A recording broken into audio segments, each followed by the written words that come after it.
नमस्कार साथियों, आप सभी का स्वागत है क्रिक 98 न्यूज़ चैनल पर। साथियों, इस समय एक खबर बहुत ज़्यादा चर्चा में है कि बीसीसीआई ने श्रेयस अय्यर और ईशान किशन को अपनी सेंट्रल कॉन्ट्रैक्ट लिस्ट से बाहर कर दिया है। आखिर क्या यही वो दो खिलाड़ी हैं जिनको केवल अपनी सेंट्रल कॉन्ट्रैक्ट लिस्ट से बीसीसीआई ने बाहर किया है, या फिर इनके अलावा और भी खिलाड़ी हैं जिनको बाहर किया है? और दूसरी सबसे बड़ी बात यह है कि हम लोग इस वीडियो के माध्यम से ये समझेंगे कि बीसीसीआई का जो सेंट्रल कॉन्ट्रैक्ट है वो आखिर होता क्या है, और उसके हिसाब से बीसीसीआई खिलाड़ियों को किस तरह से पेमेंट करता है एनुअली, ये भी देखेंगे। तो साथियों, ईशान किशन और श्रेयस अय्यर बीसीसीआई की सेंट्रल कॉन्ट्रैक्ट लिस्ट से बाहर तो हो गए हैं। दरअसल दोनों ही क्रिकेटर्स की जो क्षमता है उस पर कोई शक नहीं किया जा सकता है, लेकिन हाल में जिस तरह उन्होंने खुद को कई मौके पर अनुपलब्ध दिखाया है, संभवतः उसी की वजह से हो सकता है कि यह बड़ा नुकसान उन दोनों ही खिलाड़ियों को झेलना पड़ रहा है। ईशान किशन और श्रेयस अय्यर ये दो ऐसे क्रिकेटर हैं जो अब बीसीसीआई की सेंट्रल कॉन्ट्रैक्ट लिस्ट से बाहर हो चुके हैं। वैसे तो सेंट्रल कॉन्ट्रैक्ट लिस्ट से बाहर होने वाले खिलाड़ियों की लिस्ट में चतेश्वर पुजारा, शिखर धवन, लेग स्पिनर अपना युजवेंद्र चहल, जो कि एक बहुत बड़ा सरप्राइजिंग नाम है, युजवेंद्र चहल को भी बाहर कर दिया गया है। उमेश यादव और दीपक हुड्डा इसमें शामिल हैं जिनको बाहर किया गया है। लेकिन सबसे ज्यादा चर्चा में आखिर ईशान किशन और श्रेयस अय्यर के नाम ही है। ऐसे में समझने की कोशिश करते हैं कि ईशान किशन और श्रेयस अय्यर के नाम क्यों इतना चर्चा में भाई। श्रेयस अय्यर इंग्लैंड के खिलाफ टेस्ट सीरीज में हैदराबाद और विशाखापट्टनम मुकाबले में खेले थे, लेकिन इसके बाद वे इंजर्ड हो गए थे। मौजूदा टेस्ट सीरीज के दूसरे हिस्से में चयन से पहले एनसीए ने अय्यर को फिट घोषित कर दिया था, लेकिन उसके बाद भारतीय क्रिकेट टीम या मुंबई रणजी टीम के लिए खेलने के लिए वो उपस्थित नहीं हुआ।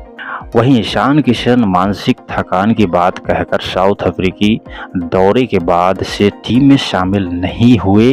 ईशान किशन तो राहुल द्रविड़ और बीसीसीआई के कहने के बावजूद रणजी क्रिकेट में नहीं खेले। दरअसल ईशान किशन और श्रेयस अय्यर को बीसीसीआई के एनुअल कॉन्ट्रैक्ट रिटेनर्स लिस्ट से इसलिए बाहर किया गया क्योंकि उन्होंने व्यावहारिक रूप से खुद को भारत के लिए खेलने के लिए अनुपलब्ध बताया था। अब साथियों, समझने वाली बात है कि ईशान किशन झारखंड टीम से रणजी मैच नहीं खेल रहे थे, लेकिन इस सीजन में उन्होंने एक भी मैच अपनी टीम से नहीं खेला। इससे न तो बीसीसीआई और न तो टीम इंडिया का मैनेजमेंट खुश था। इसी बीच किशन आईपीएल कप्तान हार्दिक पांड्या के साथ बड़ौदा में ट्रेनिंग के लिए पहुंच गए। वहीं अय्यर भी कोलकाता नाइट राइडर्स के प्री सीजन कैंप में थे। इस वजह से वो मुंबई के लिए नहीं खेल पा रहे थे, यानी कि बहाना दे करके वो कुछ और ही कर रहे थे ये दोनों खिलाड़ी, जो चीज़ें टीम के मैनेजमेंट यानी इंडिया की टीम की जो मैनेजमेंट है और बीसीसीआई, इन दोनों को बुरा लगा। हालांकि अब अय्यर ने रणजी ट्रॉफी में मुंबई के सेमीफाइनल मैच के लिए खुद को उपलब्ध बताया है। ऐसे में बीसीसीआई का यह फैसला तमाम खिलाड़ियों के लिए एक कड़ा संदेश है, क्योंकि इस तरह के रवैये से आईपीएल खेलकर टीम इंडिया में आने वाले खिलाड़ियों को कड़ा संदेश मिलेगा। सेंट्रल कॉन्ट्रैक्ट से बाहर होने वाले खिलाड़ियों की इस लिस्ट में स्टार बल्लेबाज चतेश्वर पुजारा भी हैं, शिखर धवन, लेग स्पिनर युजवेंद्र चहल, उमेश यादव, दीपक हुड्डा जैसे प्लेयर भी शामिल हैं। इससे पहले वाले कॉन्ट्रैक्ट में श्रेयस अय्यर को बी और ईशान किशन को सी की कैटेगरी में रखा गया था। तब श्रेयस अय्यर को सालाना 3 करोड़ और ईशान किशन को सालाना 1 करोड़ रुपए मिल रहे थे। मगर अब ईशान किशन और श्रेयस अय्यर को इतने करोड़ रुपए का नुकसान हुआ है, जबकि बी कैटेगरी में चतेश्वर पुजारा को बाहर किया गया। सी कैटेगरी में रहने वाले उमेश यादव, शिखर धवन, दीपक हुड्डा और युजवेंद्र चहल की भी छुट्टी कर दी गई। पुजारा आखिरी बार जून 2023 में वर्ल्ड टेस्ट चैंपियन फाइनल में भी खेले थे। जबकि धवन की बात करें तो दिसंबर 2022 में और हुड्डा ने फरवरी 2023 में और उमेश यादव 2023 जून में भारत के लिए आखिरी मैच खेले थे। दरअसल बीसीसीआई के इस सेंट्रल कॉन्ट्रैक्ट के आने से 2 सप्ताह पहले ही बीसीसीआई सचिव जय शाह ने सेंट्रल कॉन्ट्रैक्ट वाले प्लेयर को एक पत्र लिखा था। इसमें उन्होंने उन खिलाड़ियों को चेतावनी दी थी कि जो घरेलू क्रिकेट और नेशनल टीम में खेलने से ज्यादा आईपीएल को प्राथमिकता दे रहे हैं। इस पत्र में खिलाड़ियों को गंभीर कार्रवाई भी हिदायत दी गई, पर इसके बावजूद बीसीसीआई की बात कई खिलाड़ियों ने अनसुनी कर दी। भारतीय कप्तान रोहित शर्मा ने भी रविवार को रांची टेस्ट के बाद अपनी प्रेस कॉन्फ्रेंस में कहा था कि जो खिलाड़ी टेस्ट क्रिकेट के लिए भूख दिखाएंगे उन्हें आगे भी प्राथमिकता दी जाएगी। उन्होंने इस दौरान न तो ईशान और न श्रेयस अय्यर का नाम लिया, पर यह स्पष्ट था कि रोहित का इशारा इन दोनों ही खिलाड़ियों की तरफ था। रोहित ने कहा था टेस्ट क्रिकेट एक कठिन फॉर्मेट है, इसमें ऐसे खिलाड़ियों की जरूरत है जो अपने अचीवमेंट से ज्यादा टीम को आगे रखे। ईशान किशन को जब इंग्लैंड के खिलाफ टेस्ट सीरीज के लिए नहीं चुना गया तो भारतीय क्रिकेट टीम के हेड कोच राहुल द्रविड़ ने कहा कि उन्होंने अभी तक खुद को उपलब्ध नहीं कराया है। अगर उनको टीम में वापसी करनी है तो घरेलू क्रिकेट खेलना होगा, जो कि बात सही है।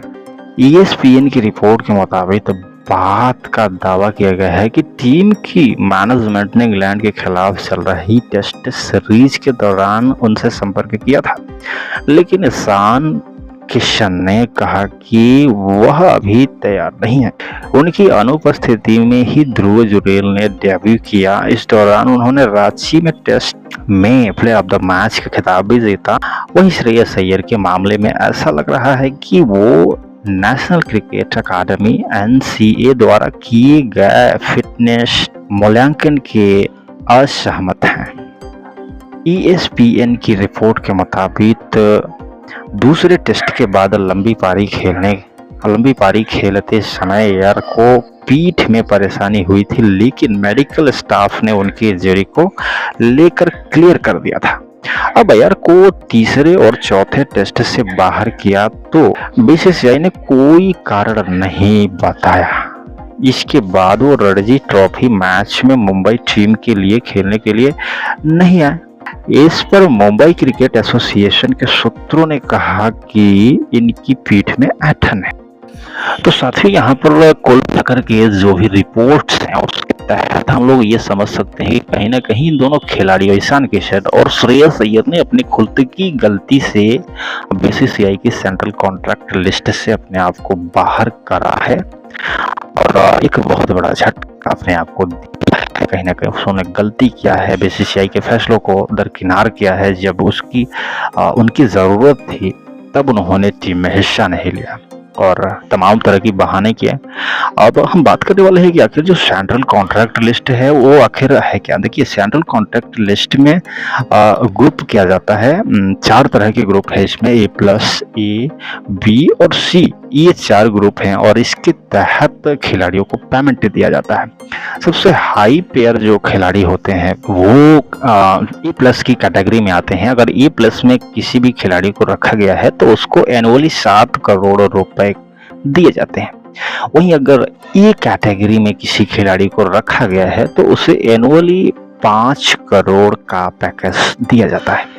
वहीं अगर बी कैटेगरी में अगर किसी खिलाड़ी को रखा गया है तो उस खिलाड़ी को 3 करोड़ रुपए एनुअल प्रदान किए जाते हैं। कैटेगरी सी में आने वाले खिलाड़ियों को 1 करोड़ का रुपए दिया जाता है पर ईयर।